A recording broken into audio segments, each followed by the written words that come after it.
Hola, ¿qué tal? Supe de su canal por una amiga, les compartió una historia y fue ella quien me convenció de contarles una experiencia mía. Omitiré el nombre de la escuela y me gustaría que esto sea anónimo, pues creo podría correr peligro aún. Siempre me han interesado los temas relacionados con cosas paranormales, santería y cosas de ese índole. Soy de Aguascalientes y un tiempo me fui a vivir a Querétaro, más que nada por la reputación de sus universidades, y a la que ingresé no fue la excepción. Era muy grande, limpia y se notaba la calidad en varios aspectos. Para esto yo no tenía ningún familiar en ese estado. Llegué sola para estudiar y conocer. Renté un departamento cerca de la universidad, mismo que daba la vista hacia un gran parque, un famoso parque llamado Cerro de las Campanas. Este dato será fundamental en la historia, más adelante sabrán por qué. Hubo un tiempo en donde llegaba a la universidad y me ponía a ver películas de miedo o videos de terror en YouTube. Así poco a poco fui conociendo a mucha gente. El campus era muy grande. Digamos que fui conociendo personas a las que también les gustaban esos temas, y para mí eso era perfecto, el que me contaran sus experiencias y todo eso. Me hacía sentir identificada con ellos. En algún momento les pregunté que si habían jugado a la Ouija. Nadie me respondió. Solo se quedaron viendo entre ellos y comenzaron a reír. Yo con eso asumí que sí lo habían hecho, por cual les dije que yo quería hacerlo. Era algo que me causaba mucha intriga, comprobar si era real o no. Ellos dijeron que sí, que cuando yo quisiera, pero debía estar preparada mentalmente por cualquier cosa que pudiera ocurrir. Esas personas, no sé si eran expertos en eso, pero llegamos a jugar varias veces y sabían demasiado sobre este artefacto, incluyendo las precauciones que se deben de tomar al jugar con la tabla. Por eso es que yo me sentía muy segura. En algunas ocasiones nos pasaron cosas bastante extrañas, y si les puedo dar una recomendación, sería que si no tienen la experiencia y conocimiento en estos temas, mejor no lo hagan. Solo es jugar para salir perjudicado tarde o temprano. Pero ese no es el punto. La verdad, me la pasaba muy bien con esa gente. Eran personas que a simple vista se veían de lo más normales, y me sentía a gusto con ellos, porque era un círculo de amigos con los que tenía mucho en común. En algún momento tuvimos un proyecto, y entre los materiales que necesitábamos nos pedían unos binoculares, y por mi parte los compré, aunque sabía que tal vez jamás los volvería a utilizar. Llegando a casa después de presentar dicho proyecto, aventé los binoculares en el sillón de la sala y me fui a dormir. Había estado algo complicada esa semana y me desperté como a las 12 de la noche para preparar algo de cenar. Estuve viendo televisión un buen rato hasta que en algún momento volteé y reitero, tenía una ventana que dejaba ver hacia el parque. Entonces vi unas luces como de fuego y se me hizo bastante raro, primero por la hora y segundo porque habían varios puntos de fuego. No se alcanzaba a ver nada más y entonces recordé los binoculares. Estuve atenta unos minutos, pero no les encontraba forma a esas luces. Enfocando más, me pude dar cuenta de que ahí había gente, y en algún momento una de esas personas se paró, y ahí noté que las luces eran velas. Cada persona traía una, y estuvieron un buen rato en ese lugar moviéndose de un lado a otro.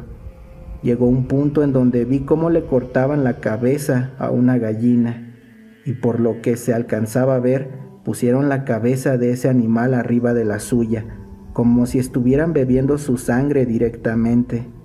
Quedé sorprendida, pues una cosa es jugar a la Ouija y otra ver un ritual semejante, y mucho menos ver cómo mataban a un animalito. Era algo que no esperaba. Pensaba mucho en eso, y por varios viernes estuve pegada a mi ventana para ver si regresaban. Después de un mes volvieron. Para ser más precisos, se juntaban en ese lugar un día en específico todos los meses. Por poner un número, digamos que se reunían todos los 25 de cada mes, y así estuve como 3 meses. Me encontraba algo obsesionada con ese tema e incluso hasta cierto punto paranoica, porque no le decía nada a nadie, pues suponía que era gente peligrosa y no quería involucrar a personas ajenas a mi círculo. Un día se me ocurrió contarle a una de mis amigas, una de las que jugaban a la ouija conmigo. Ella me dijo que sí sabía poco al respecto, pero era mejor no involucrarse y mucho menos investigar, porque según hubo personas que lo intentaron y desaparecieron. Yo no me quería involucrar ni nada, solo buscaba presenciar una de esas ceremonias. Solo ten cuidado y no te recomiendo que investigues más, me dijo. Resulta que mi supuesta amiga les platicó mis intenciones a nuestro grupo de amigos y un día en una hora libre, un chavo de nuestro grupito me dijo que él sabía algo sobre esa secta y que si me interesaba, él podría hacer contacto con ellos. Emocionada le respondí que sí, claro que me interesaba. Me explicó básicamente lo que era esa secta. Era un culto muy viejo que había pasado de generación en generación y que al concluir algún objetivo hacían el sacrificio de algún integrante, entre otros detalles más. Luego me dijo, ahora que sabes todo esto, debes saber que ya no podemos dejarte ir. Incluso si quieres entrar, normalmente damos de sacrificio al más nuevo. Me dio un poco de miedo, pero pensé que solo estaba bromeando. Luego empezó a reír y dijo, es broma, pero tenlo en cuenta, mejor no te metas. Después de eso hubo semanas que sentí que me seguían y empezaron a pasar cosas extrañas en mi departamento. Mi hermana me iba a visitar en temporadas y las últimas veces que fue a Querétaro me llegó a mencionar que veía personas afuera del departamento en las madrugadas, solo paradas en la calle, como vigilando algo, además de que se sentía observada en la calle e incluso dentro del departamento. A mí no se me hizo tan raro, pues ya tenía una semana sintiendo más o menos lo mismo. Llegué a un punto de desesperación donde ya estaba algo cansado de esa situación, pero quería terminar el semestre para poder irme a otra ciudad y no tener problemas con mi carrera. La última semana de clases, un viernes, el mismo chavo que me contó sobre esa secta me invitó a salir para que me quedara con una buena impresión de ellos y de la ciudad, pues ya sabían que planeaba irme. Me llamó. Oye, la fiesta será en la noche. ¿Vas a ir, verdad? Paso por ti a las 12. Era bastante tarde, pero bueno, sería mi última fiesta con ellos y tal vez preparaban algo fantástico para mí, pensé. Me puse ropa muy casual, un lindo pants, tenis y una blusita. Pasó por mí puntual a la hora que me había dicho, 12 de la noche. Empezamos a caminar y noté que estábamos rodeando el Cerro de las Campanas. Eso me extrañó un poco, por eso le pregunté si era una cita o una fiesta. Él dijo que lo tomara como yo quisiera, podría ser las ambas. La verdad es que a mí me gustaba ese chavo, por eso lo seguí, creyendo que se trataba de una cita, y no sé, es la universidad, haces locuras sin pensar, así que nunca se me pasó por la cabeza algo malo. Mi sorpresa fue cuando llegamos a la supuesta fiesta. Estaban varias personas sentadas, gente que veía a diario en la universidad, entre ellos los de mi grupito y muchas personas más, inclusive ahí estaba un maestro. Al ver mi reacción de alerta, el chavo me apretó del brazo e intentó llevarme a la fuerza hasta donde estaban todos. Hasta la fecha agradezco mi valentía porque le pegué en sus partes íntimas para que me soltara y funcionó. Al ya no sentir su mano, corrí sin parar hasta llegar a mi casa y le marqué a la policía, porque esos sujetos me persiguieron hasta el departamento y yo tenía miedo de que esos locos entraran y me hicieran algo. No pude dormir toda la noche. Ya por la mañana guardé todas mis cosas y di muchas vueltas para perderlos por si es que me estaban siguiendo. Borré todas mis redes y te agradecería que no publicaras nada de mi perfil por el que te contacté. Ahorita ya estoy viviendo en otro estado y no me confío de nadie, pues nunca sabes con qué intenciones la gente se acerca a ti. Bueno, espero mi historia les haya gustado, o al menos que sirva para que los seguidores del canal Aprendan a ser más selectivos con las personas que los rodean. Te mando un gran abrazo, amigo Gerardo, y suerte con tu canal, que por cierto ya no es tan pequeño. Hasta pronto.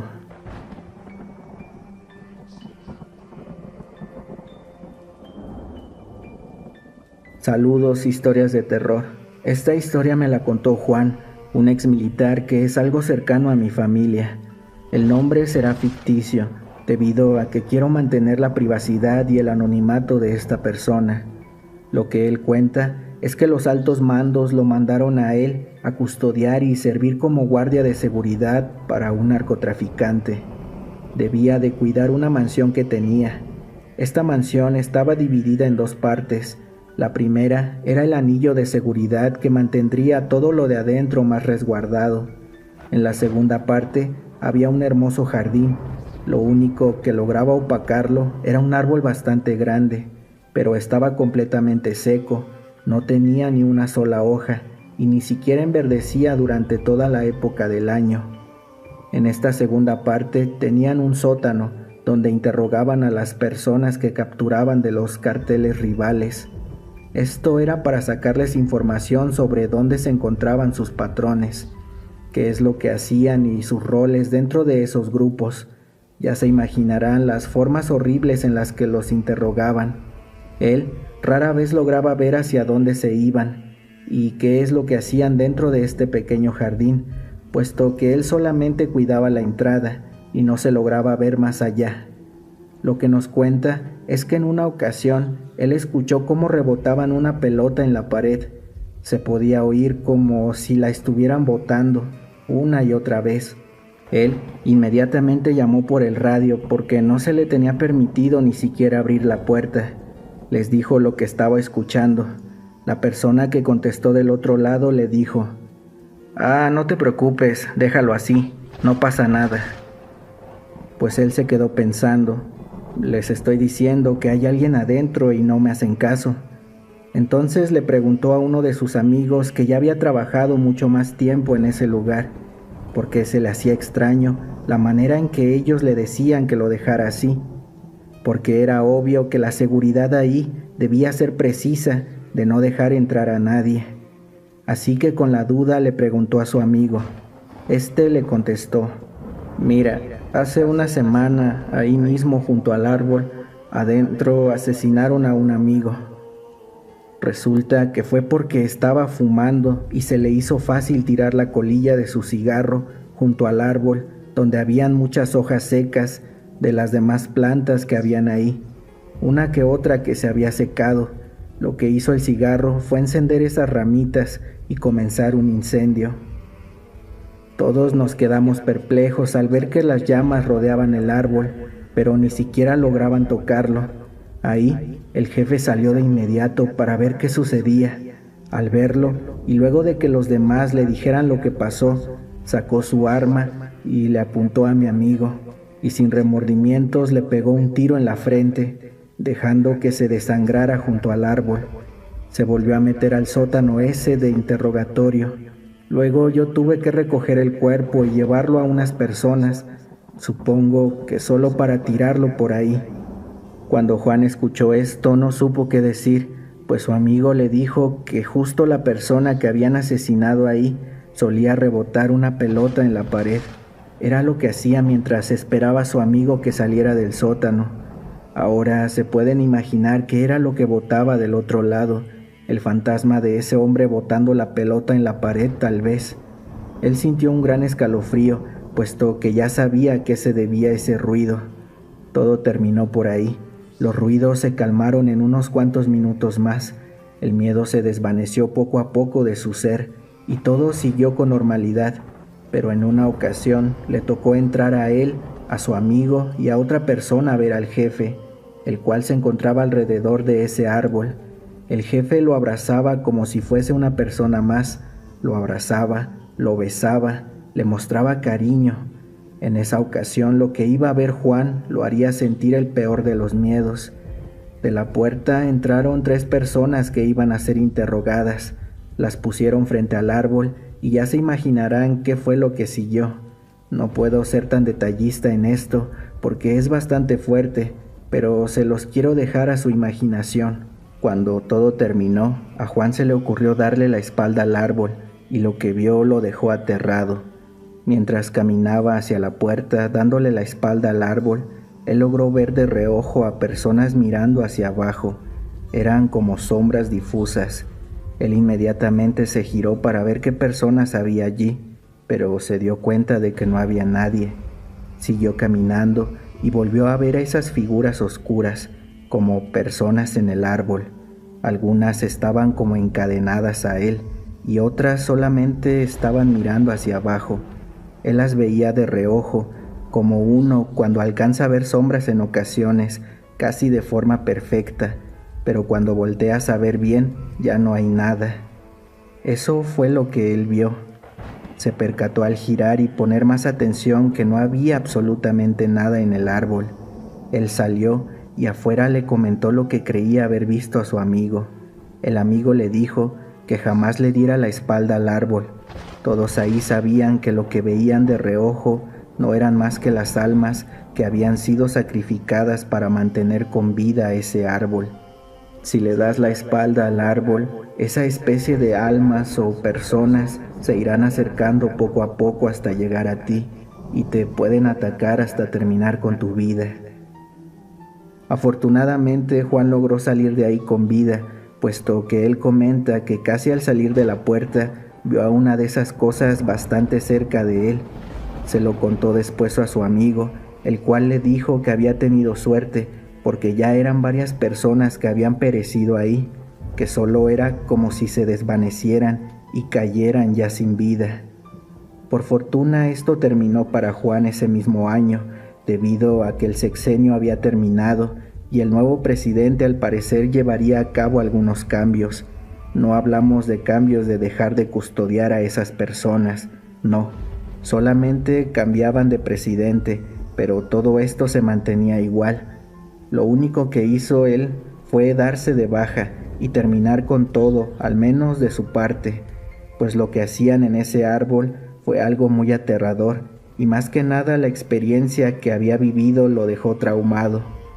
Él nos lo cuenta porque a pesar de que ya pasaron más de 15 años, quiere que todos sepan que no solamente los narcos tienen poder y dinero, sino que también tienen pactos con fuerzas sobrenaturales y les entregan el alma y la sangre de los carteles contrarios.